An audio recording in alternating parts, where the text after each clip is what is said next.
Assalamu alaikum wa rahmatullahi ta'ala barakatuhu. Yan uwa na maza da mata ina yi wa kowa barka da haka da fatan kowa na cikin koshin lafiya. Barka da zuwa na shafi namu na YouTube channel mai suna MasoyaTv TV. To kamar yadda wannan channel ta saba kawo muku wasu sirrika da shafi WhatsApp da ma waya da sauransu. To a bidiyon mu ne za mu yi bayani ne akan wasu matsaloli guda uku akan WhatsApp wanda ya kamata ku san wannan matsalolin da kuma hanyoyin da za ku bi domin magance su. Domin kallon waɗannan matsalolin da kuma hanyoyin da za ku bi domin magance su, sai ku biyo mu a cikin wannan bidiyon daga farkon ta har ƙarshe.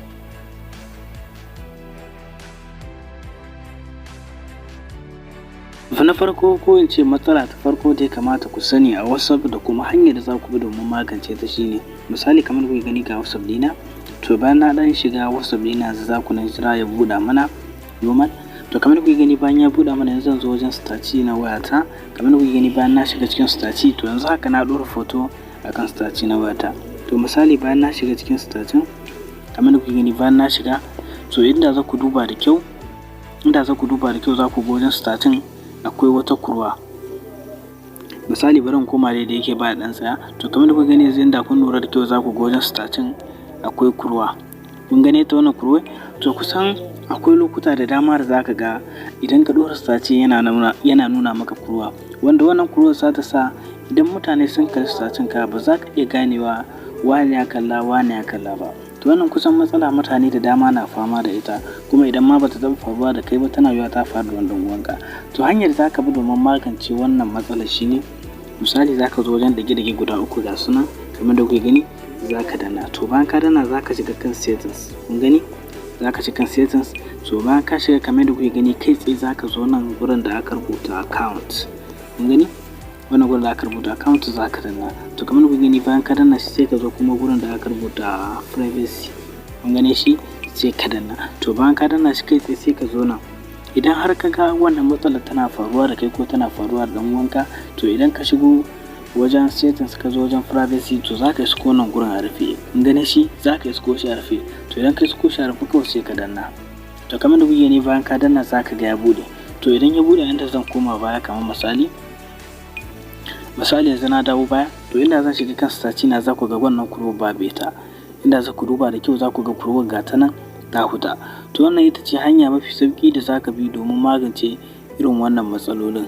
Idan ka ga wannan matsalar ta faru da kai ko dan uwanka da dai sauransu, to wannan hanya ce za ka bi mafi sauki domin magance matsalar. Da fatan dai kun fahimci karatun dalla-dalla.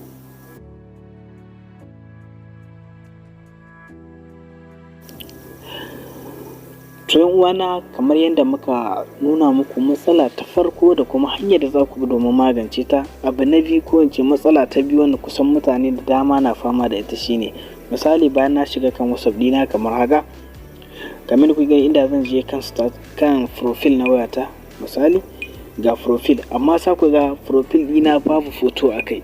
To kusan gaskiya wannan matsalar mutane da dama na fama da ita. Kusan wani ma sai da ya mini comment akan cewa zai iya magance wannan matsalar. Misali zaka dora foto akan profile ɗinka amma babu wanda zai iya kallon profile ɗinka sai kai kadai.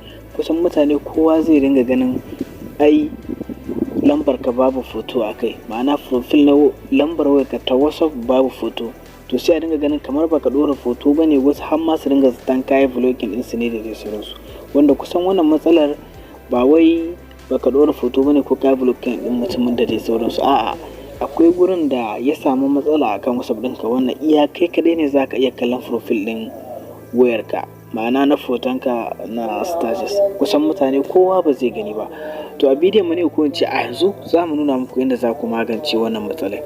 Abu na farko da za ku idan kuna so ku magance wannan matsala ko kuna fama da ita, misali bayan ka shigo profile ɗinka sai ka zo nan gurin account. Kun gane shi sai ka danna. To bayan ka danna sai ya nuna ma sai ka zo nan inda aka danna privacy din nan sai ka danna. To bayan ka danna shi kamar ku gani, abu na farko da za ka yi shine za ka zo nan inda aka rubuta profile photo. To kamar ku gani bayan ka shigo wannan gurin da aka rubuta profile photo, to za ku ga nawa a ƙasa yake inda aka rubuta nobody, ma'ana babu wanda zai iya kallon profile din WhatsApp dina sai ni kadai. To abu na farko ko in ce yanda za ka magance matsalar shine wannan ka ɗauke shi ka maido shi everyone.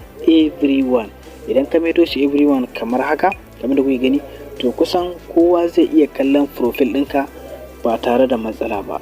Da fatan dai kun fahimta. Duk lokacin da kaga mutane na yi ma korafi suna cewa ba sa ganin profile ɗin wayarka, to wannan hanyar ita ce za ka bi ka magance matsalar. Kai ko ɗan uwan ka ga yana fama da wannan matsalar, ka bi wannan hanyar domin magance mishi matsalar shi cikin sauki.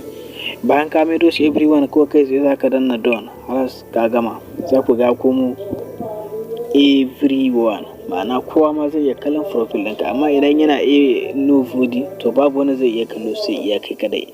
Da fatan dai kun fahimci karatun dalla-dalla.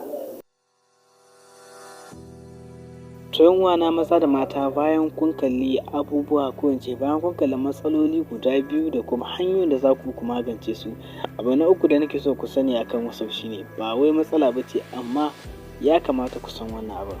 Shine yadda za ka settings na data. Kusan mutane da dama ba su amfani da wannan abin. Shi kuma irin waɗannan abin kusan ce garaɓasa ce ma, domin ba wai iya WhatsApp ba, YouTube, Facebook, TikTok duk suna zuwa su. Shine yadda za ka ɗan yi settings a rage ma shan data.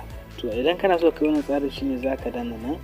Bayan ka danna ɗage guda uku, za ka zo wajen settings, sai ka danna settings. To bayan ka danna settings, kai dai sai ka zo wajen inda aka rubuta story and storage and data. Kun gani shi, sai ka danna. To kamar da kun gani bayan ka danna shi, sai ka zo kamar da kun gani bayan ka danna shi, kai tsaye za ka iya isko naka a kashe wannan gurin. Kun gani shi wannan gurin za ka yi isko shi a kashe ko a kunne. To amma idan ka isko shi a kashe, ka kunna shi, domin shi yana amfanin shi za a rage ma shan data fiye da lokacin da ba kai ba. To kusan irin waɗannan abubuwan kowace manhaja ta application tana zauwa da irinsu, kuma suna da amfani, domin idan ka yi su zai kasance komai na shan data da wannan za a dinga yi maka a tsare. Da fatan dai kun fahimci karatun dalla-dalla. So yan uwana maza da mata, da fatan dai kun ji daɗin wannan bidiyon. Ga wanda suke tambaya akan wasu sirrika da shafi wayar WhatsApp ko kuma wayar Android da dai sauransu, kuna da damar ku yi mana a comment. Kafin nan kuma muna masu neman alfarmar kada ku manta da danna kalmar subscribe, sannan ku yi like, domin haka ne ke ƙara mana ƙwarin gwiwa. Mun gode.